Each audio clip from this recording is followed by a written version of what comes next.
Reynolds. I am an author of 3 or 4 or 5, 6, 7 books. And so what I do, of course, is promote my books. I try to give information, education, and illumination. I have Reynolds News Service as my official business. Can you tell me, with over 50 years in journalism, activism, ministry, and education, which core values have shaped your legacy and continue to guide your work today? As a minister, I've had to have faith because my road was very rocky. When I was a student at Ohio State University wanting to be a journalist, I was told that black women could not be journalists. I wanted to be a musician, and they said, I'm sorry, but women are not going to be in the marching band. So I had to choose journalism. It's the shoe that fit.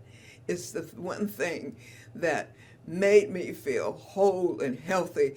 It's the same thing that makes me whole and healthy. While at 83, I'm still writing. I write for a news syndicate, the Tri-Ethnic Syndicate. So I'm still empowered by the Holy Spirit. That's all I can say. I have to give all of this to God, all the insight that inspires me to God. Yeah. What a challenge being a woman, but not only just a woman, but being a black woman back in the day. I'm sure. It was quite hard. Yeah. But when I look at it, I knew it had to be there's something more than me, because when I did get my degree, I sent my resume all across Ohio. And they look at the resume, they said, oh, that's good. They said, we'll come for an interview. And then when I would come for an interview, they said, we're sorry, we didn't know you were colored. And they did not hire me.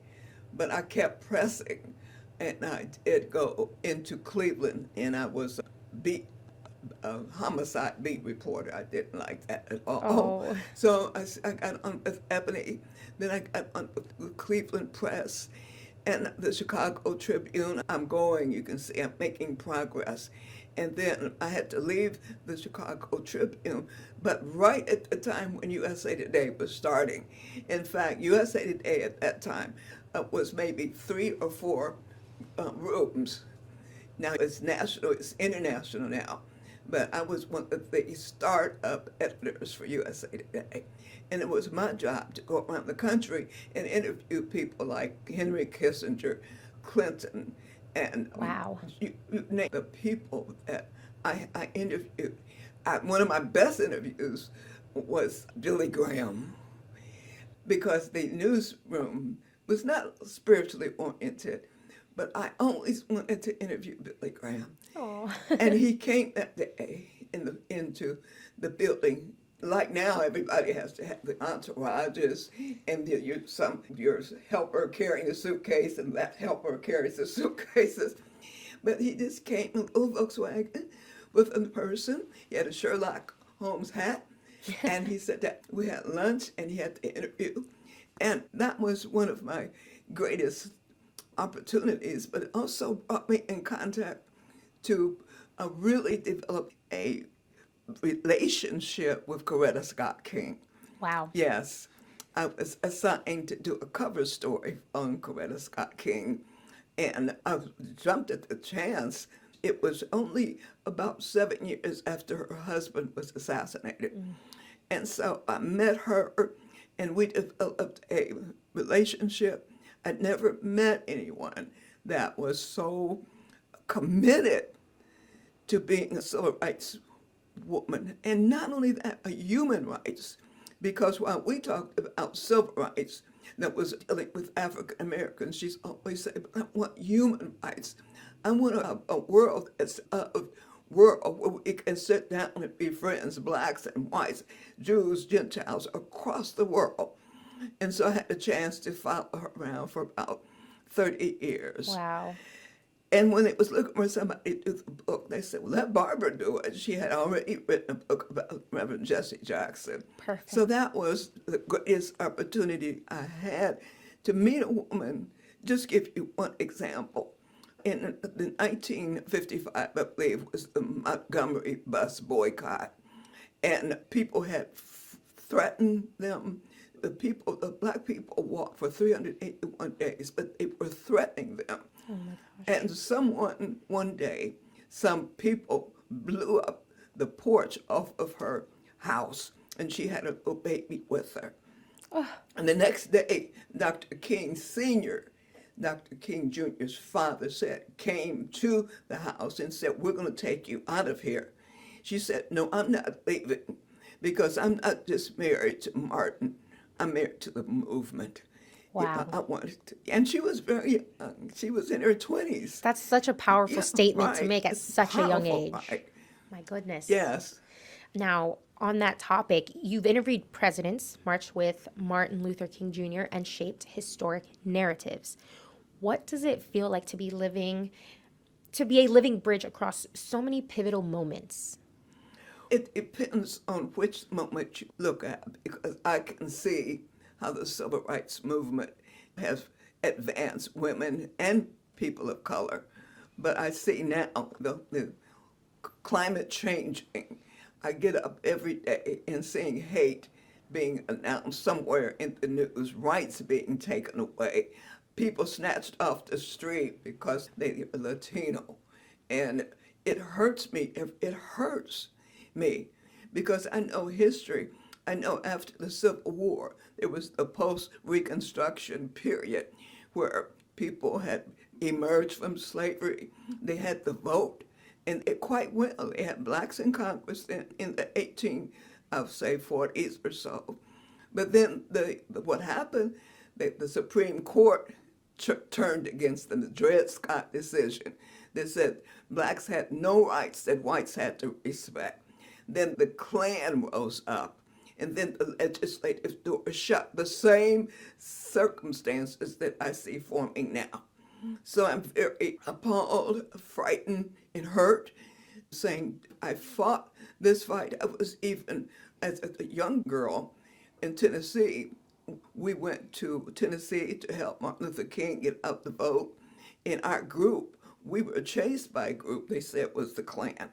So I've experienced it. I say, no, please don't let us go back. Why can't we just believe that we are all made in the image of God? So no matter what color you are, no matter where you were born, that we can't move this society together. That's what I want to say. Yeah. So that's my hope, and that is my dream. I love that. Thank you for sharing that. I know it's going to be quite a journey, but I hope that we can get somewhere where it's not going back and instead going forwards. That's my hope. Yeah. And now, what drives you personally to speak truth to power, even when it's unpopular or difficult? I think because I have something inside of me that means I just can't sit here. I can't. I had a tour of the civil rights sites in November. I went to Atlanta, where Dr. King and Mrs. King had their burial sites. I went to Montgomery and looked at the house that was blown up. And I went to Selma, and I walked across the Edmund Pettus Bridge where John Lewis was struck down. And so I see all of that. But there's something inside me. I'm saying, okay, you're 83. Why don't you just sit down and shut up? But I can't. Because as long as I have breath, as long as there's opportunity, I want to be a servant of God. I want to speak the truth to power. I want to tell young people, it's your turn. We did it. We were beat up. We were thrown in jail, but we didn't give up. Because we have to have good people fighting for, not wait till it's your turn. Like, we can't sit there and say, those are Latinos being beat up and oppressed and snatched. My sister called me today, and she's in LA, and she says some ICE people came on their street to get their gardeners. They weren't doing anything but fixing the yard, working. So, I see that, and I want to be quiet, but I can't. Because you have to fight, and you have to, what they say, things are really bad when the good people are silent. And I feel like one of the good people. Man, I can't be silent. some dark times. In fact, I wrote a book. One of the books I didn't bring with me was called No, I Won't Shut Up. Show us the cover. You brought it here. Yeah, show No, it to I us. didn't bring Oh, that you one, didn't bring that one. unfortunately. Okay, no Yeah, problem. Yeah. but I mean it because because so much is happening. I try to turn the TV off. I say I'm not going to watch TV. I'm not going to listen to the news. And sooner or later, I turn it back on. I say, oh no, this didn't happen. And Yeah. I start thinking, I got to say something. Yeah.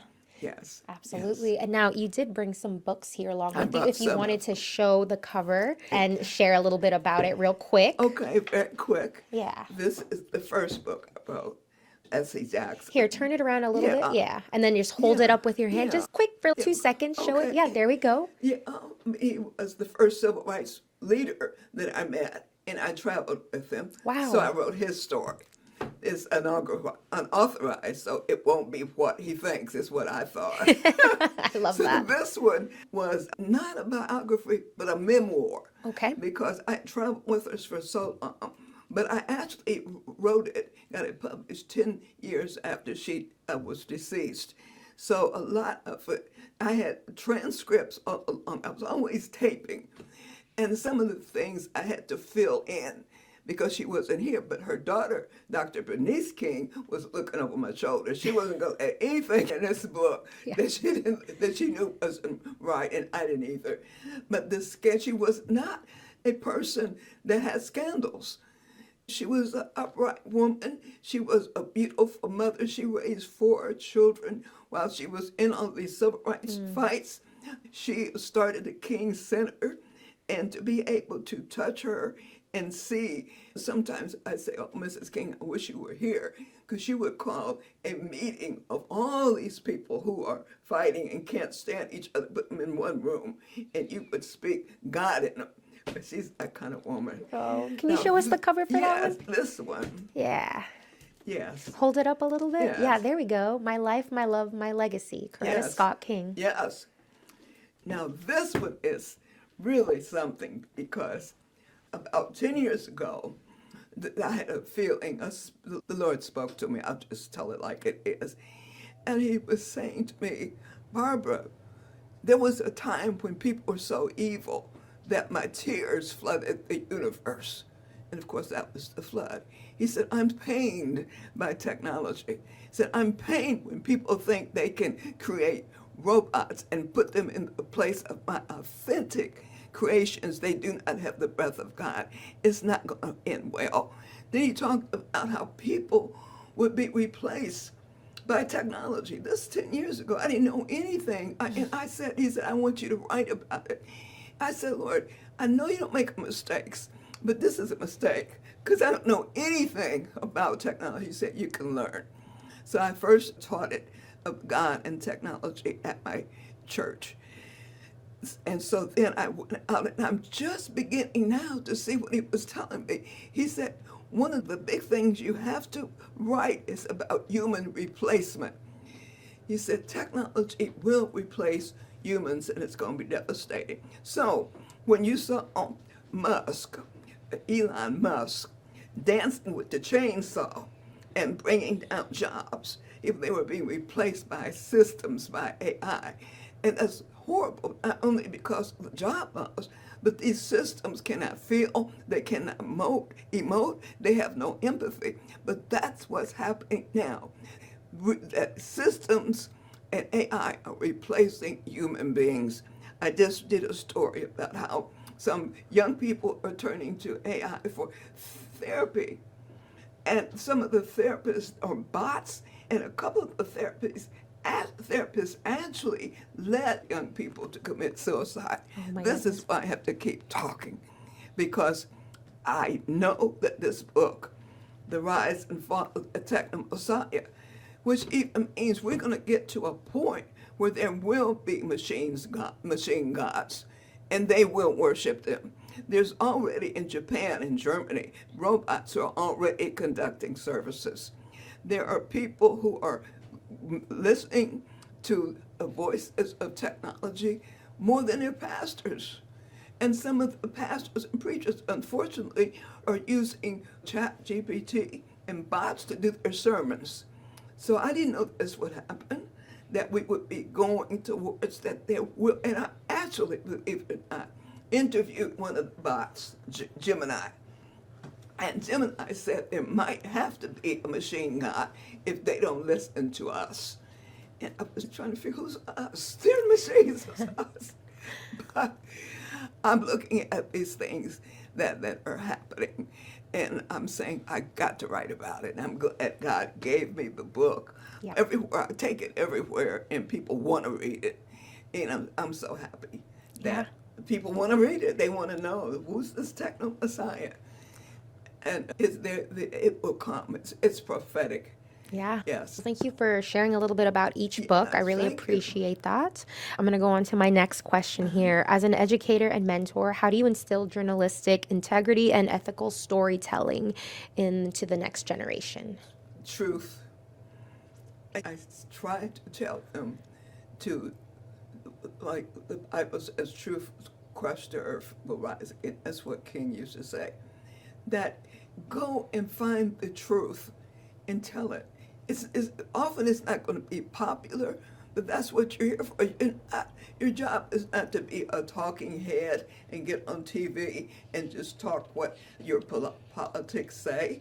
You can't just be locked into one theory. What does God say? What is right? What is wrong? What did you learn in Sunday school? Do those things. Look for those things. And that's what I want to tell young people. You're needed, but you needed to be truth tellers. You needed to be courageous. No one welcomed me into journalism. I had to know that's where I belong. Some of the young people, you're not going to be loved what you are unless you do the standard thing. There may be compromises you have to do, but you know right from wrong. Don't sell yourself out, because if you keep there, you can do the right thing in the right place, and you'll be happy and pleased with yourself and God. Yeah. No, great answer. And you did have to carve your own space. You Yes. weren't welcomed. You made it yourself, your own path. Shirley Chisholm used to say, if you don't have a place, bring your own chair. That's Sit right. down in it. That's true. And now you helped register Black voters in 1965 and continue to speak on civil rights. How do you see activism evolving in today's digital world? I know we touched a little bit on AI and that stuff, but In the digital world, it can be very helpful because, for example, a story that I would take maybe two days to write and interview and report, now it can be done maybe in minutes. So it's moving up, and so you can investigate and you can report, but the thing of it is you cannot always trust the AI because sometimes it hallucinates. And I did trick it, I have to tell it. I said to one of the chat bots, I said, I'm Barbara Reynolds. I am a Pulitzer Prize winning journalist. And do you think I deserve this? And it said, oh yes, you're just wonderful. We just love you. And you should push on. But I lied to it, and it lied to me. So I want journalists to not just be lazy and take the facts coming from AI and technology. You have to use your mind. There is still a place in this world for your own mind, your own instinct, your own vision, and your own courage. You just can't turn your mind over and unfortunately, even the news places like the Washington Post and others are replacing so many journalists and using technology. But we have to fight for our space. We have to fight for our own mentality to our be thoughts, respected. our minds. We cannot lose our minds because it's going to be easy to do that. Yeah, Yes. absolutely. Yes. A lot of hard truths here. Yeah. Is there anything I have not touched on that perhaps you want to get out there and share with your audience, Well, you our are listeners? such a good interviewer Well, that you thank you. touched the basics. And I think that people just ought to look when all this technology in their private hearts say, now, what would God say? Don't let them take this God say truth away from us. Let us not forget one thing. Dr. King, 1965, said if we continue in this way, with this kind of technology, will not have God's hand, it will turn into a Frankenstein existence. And people aren't listening. Not too long ago, 1,500 scientists and technicians wrote a letter, a public letter saying, please stop, give guardrails, because we are coming to a point where the technology will be smarter than we are. And where are we going to be? Are we going to let the technology tell us what we're to do and own us? These were scientists speaking.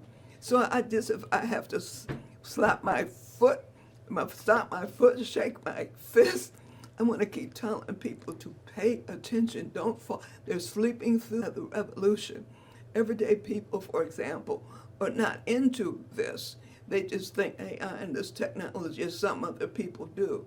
But we have to understand the pros and the cons, because there's many great things it's going to do, but there's many perils that's going to exist. Yeah. So my job is to try to keep talking and make people. Just one last thing is how I watch kids, and they're always on their cell phones. I watch, and the parents do not know what they're looking at. Correct. Most of them. Correct. And we don't know if they are talking to bots that will tell them that suicide is a good thing, beat up your parents or it's a good thing, because I'm also seeing that this is happening now.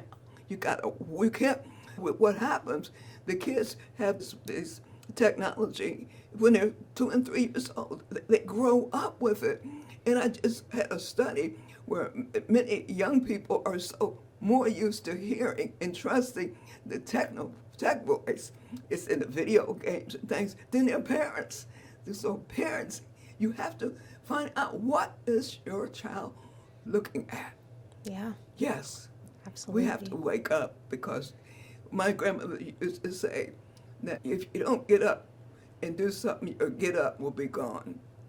Yes. And then where can people find your books? My last question here. Good question. The best way to find these books is to my email. Email. What is your email? REYNEW77@gmail.com. I also have a website, drbarbarareynolds.com, and I will come to you and speak if you invite me. Yes, I love it. This is great to know.